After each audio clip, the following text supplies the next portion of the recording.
Hello students, good morning and welcome. स्वागत है आप सभी का हमारे यूट्यूब चैनल में।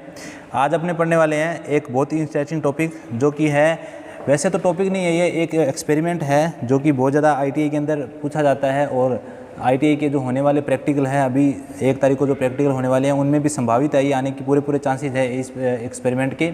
एक्सपेरिमेंट आपका बिल्कुल पढ़ा हुआ है पहले, कुछ आपसे अनजान नहीं है ये एक्सपेरिमेंट। ये एक्सपेरिमेंट जो है, इसका एप्लीकेशन जो है मैं बता देता हूँ, ये किस लिए यूज़ करते हैं अपने इसको एक्सपेरिमेंट का नाम जो है वो मैं बता देता हूँ आपको, वो है व्हीटस्टोन ब्रिज। नाम सभी ने सुना हुआ है और इसको हिंदी में बोलते हैं व्हीटस्टोन सेतु। व्हीटस्टोन सेतु हिंदी में इसको कहा जाता है, व्हीटस्टोन सेतु। देखो यूज क्यों होता है, पहले तो अपने को इसके पता होनी चाहिए, इसके फैक्ट्स क्या हैं, ये क्यों यूज किया जाता है। इसलिए इसको लिख लेते हैं पहले कि व्हीटस्टोन ब्रिज यूज क्यों होता है। सबसे पहला काम जो व्हीटस्टोन ब्रिज होता है, ये अज्ञात प्रतिरोध यानी अननोन रेजिस्टेंस का मापन करने हेतु उपयोग में लाया जाता है। और ये जो व्हीटस्टोन ब्रिज है, ये शून्य विक्षेप सिद्धांत पे काम करता है, शून्य विक्षेप सिद्धांत पर काम करता है। शून्य विक्षेप सिद्धांत यानी कि नल डिफ्लेक्शन के सिद्धांत पर जो है ये आपका व्हीटस्टोन ब्रिज काम करेगा। नल डिफ्लेक्शन का मतलब ये होता है कि जब आपका ब्रिज बैलेंस हो जाएगा, यानी संतुलन की अवस्था में, संतुलन की जो अवस्था होगी, आपकी बैलेंस कंडीशन होगी, उस कंडीशन के अंदर गैल्वेनोमीटर के अंदर जो पाठ्यांक होगा, उसमें आईजी धारा का मान क्या होगा, 0 होगा। यानी गैल्वेनोमीटर की धारा जब 0 हो जाएगी, उस समय आपका जो ये बैलेंस जो ब्रिज है, व्हीटस्टोन ब्रिज, ये आपका बैलेंस हो जाएगा। अर्थात जिस रजिस्टेंस पर गैल्वेनोमीटर में धारा 0 होगी, वो रजिस्टेंस जो है, आप इसकी संतुलन की अवस्था जो कि होती है P/Q और R/S से आप इसको ज्ञात कर सकते हो। यानी कि ये कंडीशन जब आपकी कंप्लीट हो जाए कि P और Q का अनुपात जो है वो R और S के अनुपात के बराबर हो जाए, उस कंडीशन में आपकी गैल्वेनोमीटर की जो करंट है वो 0 हो जाएगी और आपका जो ब्रिज है वो क्या हो जाएगा, संतुलित हो जाएगा। इस सेशन को अपने जो हैं वो एक्सपेरिमेंट के थ्रू समझने वाले हैं कि ये व्हीटस्टोन ब्रिज जो है कैसे काम करता है, इसके अंदर कितने कंपोनेंट लगे होते हैं, कौन से रेजिस्टेंस को आपको चेंज करना है और कौन से को चेंज नहीं करना। देखो यहाँ पर जो आपको ये S दिखाई दे रहा है, ये स्टैंडर्ड रेजिस्टेंट है।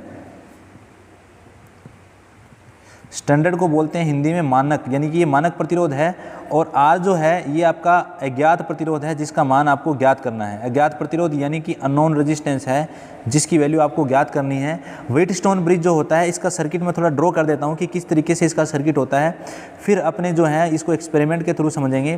तो व्हीटस्टोन ब्रिज में इस प्रकार से 4 रजिस्टेंस जुड़े होते हैं, जैसा कि नाम मैंने आपको बताया है। ये resistance P, Q, R, S, इस प्रकार से 4 रजिस्टेंस इसके जो है वो जोड़े होते हैं इसके अंदर। और उन रजिस्टेंस को आप लोग जो हैं एक चतुर्भुज के रूप में भी जोड़ सकते हैं और इस प्रकार भी जोड़ सकते हैं, उससे कोई फर्क नहीं पड़ने वाला। यहाँ आपका गैल्वेनोमीटर लगा होता है, जिसको मैं G से शो कर रहा हूँ। ये रजिस्टेंस आप लोग R1, R2, R3 और R4 से भी शो करते हो, तो इसको P, Q, R और S इस तरीके से भी शो किया जा सकता है। जरूरी नहीं है आप इनको P, Q, R, S से शो करें, आप इनको R1, R2, R3 से भी शो कर सकते हैं। और जो आपका ये रेजिस्टेंस है, स्टैंडर्ड रेजिस्टेंस, ये वेरिएबल रेजिस्टेंस होगा। ये आप लोगों को जो अपने पास में व्हीटस्टोन ब्रिज जो है, उसका जो प्रैक्टिकल व्यू है, उसके अंदर भी ये आपको वेरिएबल रेजिस्टेंस दिखाई देगा। यानी कि R5 जो S रेजिस्टेंस है, R4 को जिससे अपनों ने शो किया है, ये एक वेरिएबल रेजिस्टेंस के रूप में यूज होगा। और ये जो आपको R दिखाई दे रहा है, ये R जो है, इसको अपने X भी लिखा जाता है। यानी कई बार X का मतलब होता है अननोन रेजिस्टेंस, है ना, जो अपना सर्किट में अपने पास में है, उसमें ये X से शो किया गया है। और इसके साथ में यहाँ पर एक 9 वोल्ट की बैटरी अपने यूज करने वाले हैं, 9 वोल्ट का DC सोर्स यूज करने वाले हैं अपने, ठीक है। इस प्रकार से ये सर्किट होता है व्हीटस्टोन ब्रिज का। व्हीटस्टोन ब्रिज के अंदर अगर आपके पॉइंट A और पॉइंट B जो आपको दिखाई दे रहे हैं, इन दोनों का पोटेंशियल, यानी पॉइंट A और पॉइंट बी का जो पोटेंशियल डिफरेंस है वो 0 होगा, उस कंडीशन में आपकी जो गैल्वेनोमीटर की धारा है वो क्या हो जाएगी, 0 हो जाएगी। और ऐसा तभी पॉसिबल होगा जब ये दोनों रेजिस्टेंस और ये दोनों रेजिस्टेंस का अनुपात क्या हो जाए, बराबर हो जाए। ठीक है, ये तो इसका थ्योरेटिकल व्यू है जो व्हीटस्टोन ब्रिज है उसका। अब अपने इसको प्रैक्टिकल से करके देख लेते हैं कि ये जो आपका व्हीटस्टोन ब्रिज है प्रैक्टिकली कैसे परफॉर्म होता है, कौन कौन से इसके अंदर रेजिस्टेंस लगे हुए हैं, कौन सी इसमें अनुपातिक भुजा है। जो आपको यहाँ पर ये P/Q दिख रहा है, इसको बोलते हैं अनुपातिक भुजा। अनुपातिक भुजा इसको कहा जाता है। और आर का मान मैंने अभी आपको बताया, आर जो है वो अज्ञात प्रतिरोध है, एस जो है वो स्टैंडर्ड यानी ज्ञात प्रतिरोध है। इस स्टैंडर्ड रेजिस्टेंस का मतलब हो गया ज्ञात प्रतिरोध। इस रेजिस्टेंस की वैल्यू आपको ज्ञात है, ज्ञात करने की ज़रूरत नहीं है, ठीक है, क्योंकि वो व्हीटस्टोन ब्रिज से वहाँ से उठा लेंगे अपने, ठीक है। तो ये तो आपका इसका थ्योरेटिकल वो व्यू हो गया। अब इसको अपने प्रैक्टिकल से थोड़ा परफॉर्म करके देख लेते हैं कि किस प्रकार से आपका जो है व्हीटस्टोन ब्रिज प्रैक्टिकली यूज होता है और अज्ञात प्रतिरोध का मान ज्ञात कर सकता है, ठीक है। तो देखते हैं अपने लोग इसको एक प्रैक्टिकल व्यू से।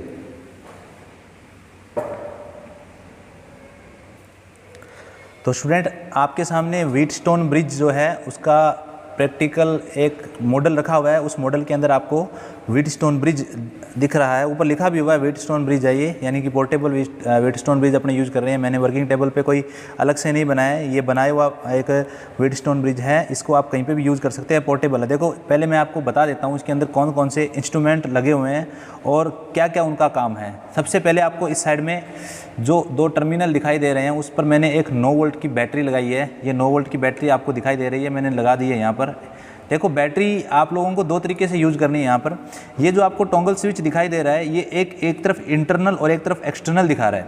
एक्सटर्नल का मतलब होता है बाहरी सोर्स यानी बाहरी वोल्टेज सोर्स, और इंटरनल का मतलब है इसका अंदर कोई अगर वोल्टेज सोर्स लगा हुआ है। तो इंटरनल वोल्टेज सोर्स अपने पास नहीं है, अपने जो यहाँ पर है वो बाहरी यानी कि एक्सटर्नल वोल्टेज सोर्स यूज कर रहे हैं, इसलिए मैंने इसको एक्सटर्नल पे सेट किया हुआ है, यहाँ पर आप देख रहे हैं, ठीक है। उसके बाद देखो आपको यहाँ पर 2 टर्मिनल और दिखाई दे रहे हैं, एक X1 लिखा हुआ है, एक X2 लिखा हुआ है और बीच में X लिखा हुआ है।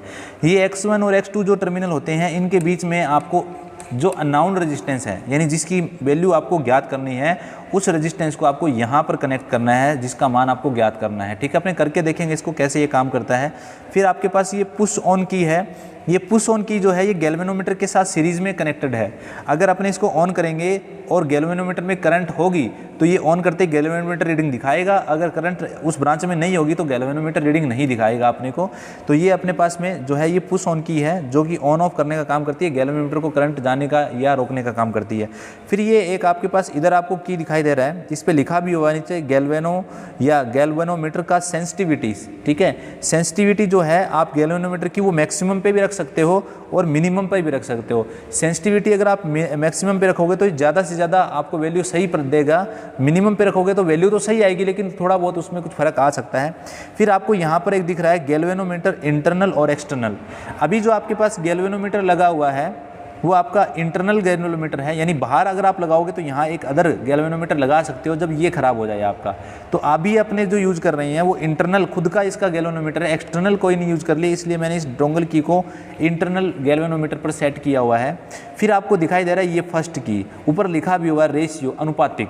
मैंने आपको बोला था जो ये फर्स्ट की है P/Q दिखाई दे रहा है आपको, ये P/Q क्या वैल्यू है।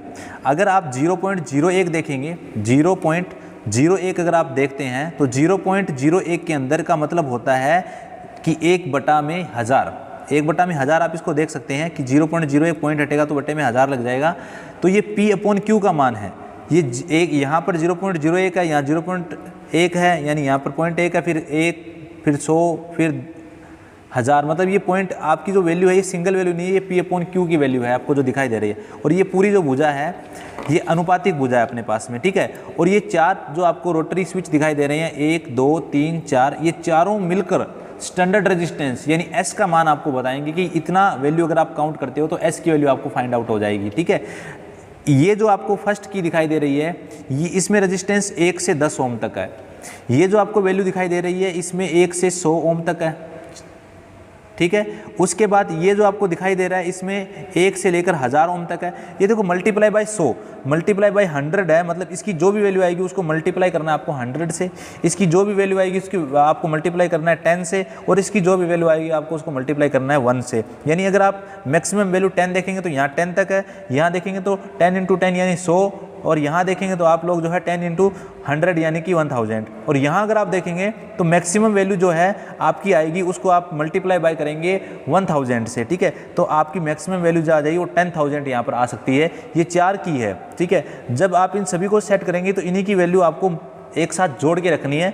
मान लो इसको आपने 10 पे सेट किया, इसको 100 पे सेट किया, इसको आपने 1000 पे सेट कर दिया, इसको 10,000 पे, तो इन सभी का एडिशनल जो आएगा वो आपका एस का वैल्यू आएगा। ठीक है, आपके पास पी और क्यू का वैल्यू यहाँ से मिलेगा, एस का वैल्यू यहाँ से मिलेगा, तो आप लोग जो है फॉर्मूला पी अपॉन क्यू बराबर आर अपॉन एस से जो है वो अज्ञात प्रतिरोध की वैल्यू ज्ञात कर सकते हैं।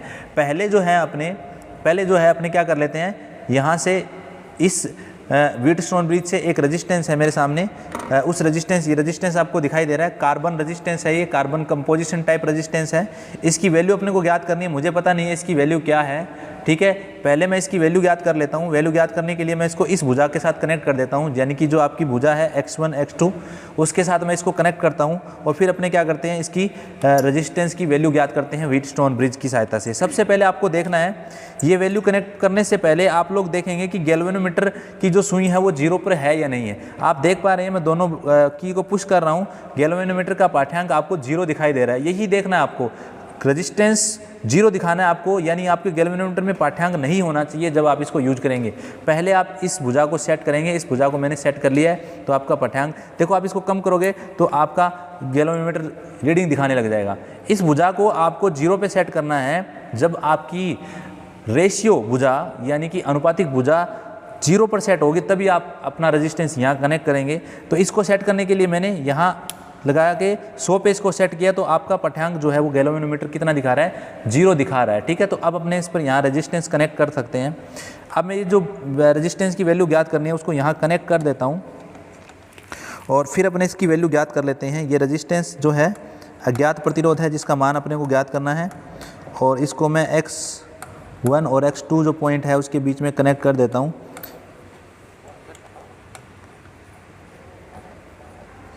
ये रेजिस्टेंस यहाँ कनेक्ट हो चुका है और फिर अपने इसकी वैल्यू ज्ञात कर लेंगे। ये देखो, ये रेजिस्टेंस जो है ये x1 और x2 के बीच में मैंने कनेक्ट कर दिया। अब जो है मैं क्या करता हूँ, पहले इन सभी को 0 कर देता हूँ, ये सारे 0 कर देते हैं अपने, ये सारे 0 हैं इस तरीके से।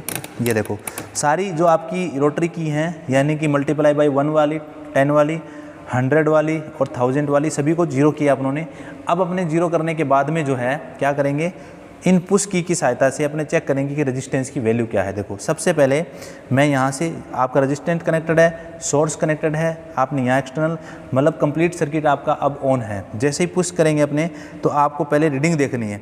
मैंने पुश किया तो रीडिंग देखो, 2 तरीके से इसकी रीडिंग जाएगी, आपको ध्यान रखना है। 2 तरीके से कैसे रीडिंग जाएगी, देखो आपका जो ये बटन आपको दिखाई दे रहा है, इसमें अगर रीडिंग 0 से इस तरफ आती है, मतलब 0 से इस तरफ अगर रीडिंग आ रही है, इसका मतलब ये जो आपका रेजिस्टेंस यहाँ आपने कनेक्ट किया है इसका वैल्यू बहुत ज़्यादा है, इसका वैल्यू बहुत ज़्यादा है। देखो, क्योंकि वैल्यू ज़्यादा है तभी इस साइड का करंट क्या है आपके पास में ज़्यादा जा रहा है। ठीक है, और उस साइड का करंट क्या है, कम है।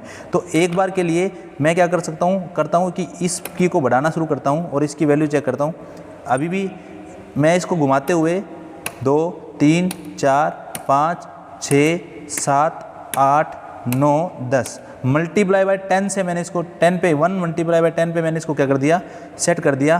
तो अभी आप देखो ध्यान से, आपने जैसे ही इसको 10 पे किया, आपकी वैल्यू जो है वो पहले पॉइंटर इधर था, अब आपका पॉइंटर जो है वो इधर आ रहा है। इसका अर्थ ये हो गया कि ये रेजिस्टेंस आपका जो है अब कम है, क्योंकि जब ज़्यादा था तो वैल्यू इधर थी, जो आपका पॉइंटर था उसका विक्षेप इस तरफ था, लेकिन ये वैल्यू अब जो है ये कम है। मतलब आपने यहाँ ज़्यादा दिखा दिया रेजिस्टेंस, जबकि इसका एक्चुअल वैल्यू जो है वो इससे क्या है, कम है। ठीक है, तो अब अपने क्या करते हैं, कुछ कम करते हैं वैल्यू को। मैंने 9 किया तो अभी भी उस तरफ है, मैंने 8 किया तो अभी भी उस तरफ है, मैंने 7 किया तो अभी भी उस तरफ है, मैंने कितना किया, 6 किया, फिर मैंने किया लास्ट में 5 और ये 4 पे सेट किया। तो देखो 4 पे सेट करते ही मैंने देखा कि अब आपका रीडिंग थोड़ा सा क्या जा रहा है, आगे की तरफ जा रहा है। मतलब रेजिस्टेंस जो है यहाँ 4 से थोड़ा सा ज़्यादा है, तो मैं 4 से थोड़ा सा ज़्यादा यहाँ कर लेता हूँ। देखो, ये देखो 4 और 5 के बीच का रेजिस्टेंस है ये, तो मैं इसको 4 पर एक्चुअली सेट करके रख देता हूँ। ठीक है, और यहाँ पर जो है 3rd पे ये लो अभी ज़्यादा है, तो ये रेजिस्टेंस लगभग जो है ये 4 पर आपका बैलेंस हो जाएगा। ठीक है, थोड़ा अगर आप लोग इसको और देखेंगे तो आप इसकी वैल्यू को जो है, सेंसिटिविटी को थोड़ा सा यहाँ कम कर सकते हैं, इसको कम कर सकते हैं आप लोग, जिससे आपकी प्योर वैल्यू आ जाएगी। अब देखते हैं आप लोग,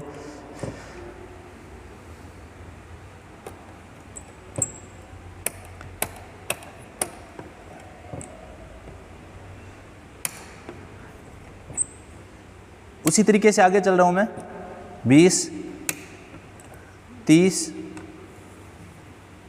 और ये 40 से। अब देखो इसको मैंने सेट कर दिया है 10 पर और इसको सेट किया है मैंने 40 पर, मतलब ये रेजिस्टेंस अब देखो आपकी धारा जो है वो कम की तरफ जा रही है। इसका मतलब रेजिस्टेंस को कुछ कम करो, तो इसको तो अपने कम करेंगे नहीं, अपने इसको कम करते हैं, छोटी वाली भुजा को क्या करते हैं, कम करते हैं। इसको मैं 9 पे करता हूँ और पाठ्यांक देखता हूँ अभी भी कम है, 8 पे करता हूँ, पाठ्यांक देखता हूँ अभी भी कम है, दिख रहा है आप सभी को। फिर मैं इसको करता हूँ और कम, यानी कि मैंने अभी इसको कर दिया है 7 पे और पाठ्यांक देखा अभी भी थोड़ा कम है, थोड़ा कम है, मतलब गैल्वेनोमीटर की सुई बिल्कुल आपकी जो है वो रेस्ट में नहीं है, आपको दिखाई दे रहा है थोड़ी थोड़ी जो है वो डिफ्लेक्शन शो कर रही है। तो अपने क्या करते हैं, इसको और कम किया मैंने, और कम करके मैंने इसको 5 पे कर दिया। 5 पे देखा तो थोड़ा सा ज़्यादा जा रहा है, आपका डिफ्लेक्शन थोड़ा सा क्या जा रहा है, ज़्यादा की ओर जा रहा है। तो अपने क्या कर देते हैं, इसको सेट कर देते हैं लगभग, ये देखो लगभग 5 और 6 के बीच में ये रेजिस्टेंस आपका जो है वो क्या कर रहा है, बिल्कुल शो हो रहा है। अगर आप 5 और 6 के बीच के देखें तो कितना हो जाएगा, लगभग 5.5। तो अब देखेंगे अपने इसको एक कैलकुलेशन के थ्रू, यहाँ पर आपकी जो P/Q है, P/Q का वैल्यू जो है वो 10 पे सेटेड है, बिल्कुल देख रहे हैं आप 10 पे ये सेट है। तो P/Q का मान है 10, P/Q का मान कितना है, 10 है।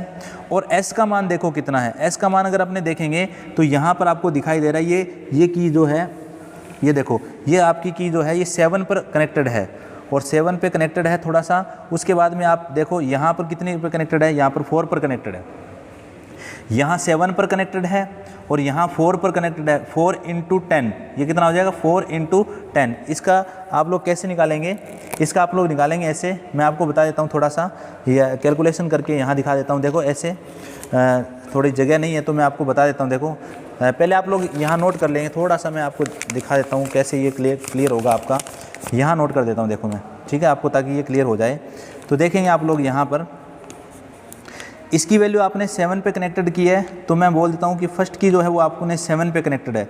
दूसरी की को आपने देखो किस पे कनेक्टेड किया है, ये आपकी की है 4 पर, यहाँ 4 दिखाई दे रहा है, तो आप इसको लिखेंगे 4 × 10। 10 किस लिए लिखा मैंने, क्योंकि ये मल्टीप्लाई 10 है, तो ये हो गया 47। कितना हो गया आपका, 47, यानी कि यहाँ से यहाँ तक का रेजिस्टेंस 47 है और S की वैल्यू जो है वो आपकी अब कितनी है, 47 है, ठीक है।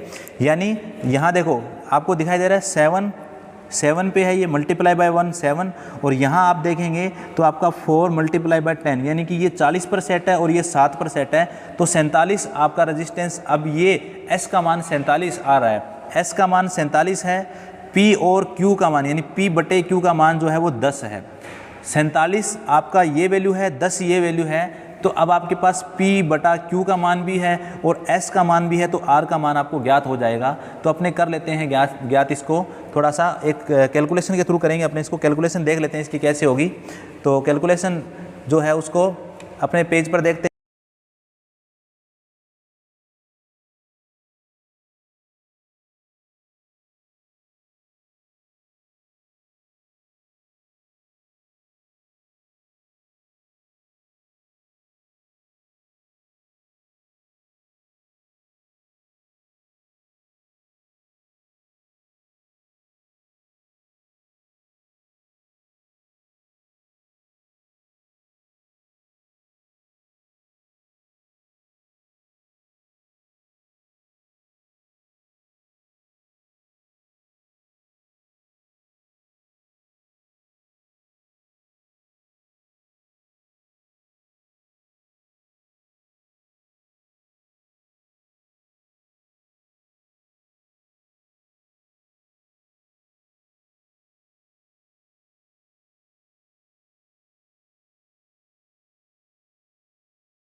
हैं।